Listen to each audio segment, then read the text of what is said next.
Welcome back mga katulbox! Narito na naman tayo sa isa pang episode ng Mabilis na sagot para sa mabilis na tanong. Ang tanong, pwede bang gamitin ang AC wires para sa solar setup? Hindi natin maikakaila na mahal talaga ang solar wires or cables. Lalong-lalo na ang PV cables. Ang battery cables na 4 gauge ay nagre-range sa presyong 500 hanggang 600 pesos per meter. Ang solar or PV cable na 12 gauge ay 50 to 60 pesos per meter. Ang 10 gauge ay 65 to 80 pesos per meter. At ang 8 gauge naman ay nasa 90 to 100 pesos per meter. At talagang napakalayo ng presyo nito sa mga wires na ginagamit natin sa house wiring. Kaya, marami ang nagtatanong kung pwede ba itong maging pamalit instead of using solar or DC circuit cables.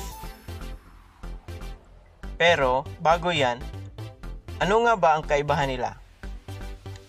Generally, ang AC circuit ay mas komplikado. Dahil, nasa AC circuit na ito, matatagpuan ang dalawang effects na nagkukos ng pagtaas ng resistance sa circuit. At wala ang mga ito sa DC circuits. Ang dalawang effects na ito ay ang proximity effect na galing sa magnetic flux ng alternating circuit. At ang pangalawa naman ay ang tinatawag na skin effect na ang pangunahing sanhi ay ang frequency. Ang dalawang ito ay sa AC system lamang makikita. And again, ang mga ito ang nagkukos ng pagtaas ng resistance ng wire. Dahilan upang ang malaking wire ay bumababa ang ampacity o ang kakayanang makapag-handle ng mataas na current. So dahil mas malinis ang DC circuit, ang malaking wire ay hindi gaanong bumababa ang ampacity nito. Kaya, kung ang AC wire ay kaya ang AC circuit, mas lalong kakayanin nito ang DC circuit. Dahil walang proximity at skin effect dito.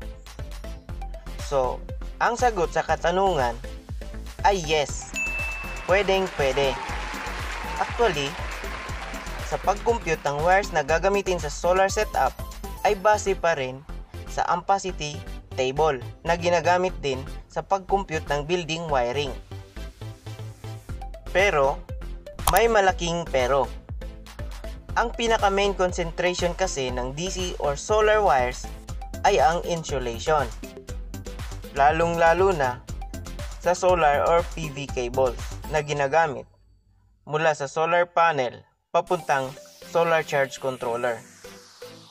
Importante kasi dito na may heat, weather, at UV at iba pang protection ang insulation ng wire na gagamitin. May tinatawag sa electrical standard na listed.